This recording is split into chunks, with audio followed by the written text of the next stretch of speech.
Okay, so I wanted to make a quick little update. I got my, I think they're 1.5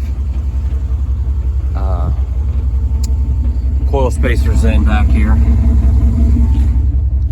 These are the ones I had bought for my old white truck that I sold.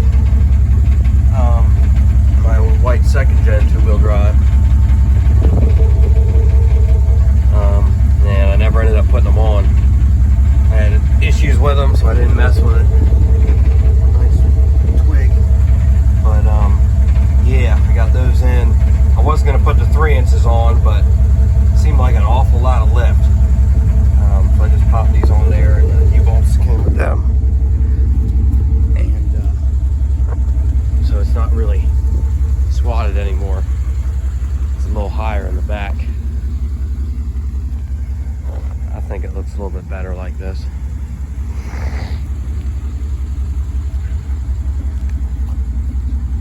So it is a 2-wheel drive 2nd gen with 3 inch.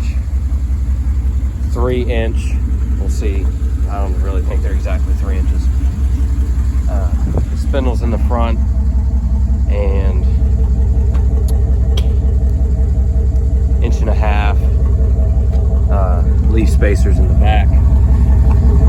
I just got this done last weekend. It originally was dumping right on that chuck. You can see where it's darker. So I changed that and put a 90 in. This is a 16-inch piece of pipe from the parts store. Clamp, little piece of pipe from the parts store. Between that and this cheap Flowmaster muffler from parts store 90. Another parts store piece of pipe, and then all the way up is factory. But it wouldn't be like this if the factory muffler wasn't giving me issues. It was restricted somewhere.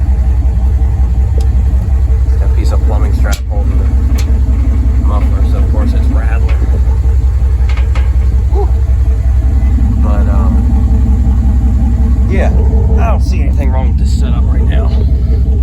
Technically that should be, the muffler should be clamped up so it doesn't rattle. But I think that's a good stance for this truck. Not bad. Piece of firework. Anyway, just a quick little update. I'll probably, when I get spare time off work, I'll be doing little things. I got the exhaust done last Friday, I think. I can't remember, a couple Fridays ago. And got the rear leaf spacer on today.